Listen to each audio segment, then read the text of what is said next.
কিতাব। তো আমাদেরকে আল্লাহ পাক ইয়া আইয়ুহাল্লাযিনা আমানু বলবে, এরকম ভাবে তার দাবি হলো মিথ্যা।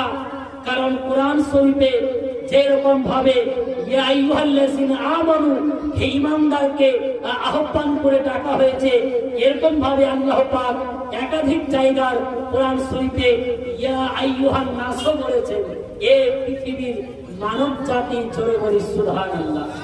যেরকম ভাবে আল্লাহ কোরআন শরীফে বলেছেন হুদাল লিল মুত্তাকিন, এই কোরআন শরীফে মুত্তাকিনদের জন্য, পরহেজগারের জন্য হিদায়াত রয়েছে। এরকম ভাবে আল্লাহ হুদাল লিন নাস বলেছেন, অর্থাৎ কোরআন শরীফে মানুষের জন্য হিদায়াত রয়েছে, মানুষের জন্য, পৃথিবীর সমস্ত মানব জাতির জন্য কল্যাণ রয়েছে। এটাও আল্লাহ পাক পবিত্র কোরআনে বলেছেন। জোরে বলি সুবহানাল্লাহ। কোরআনের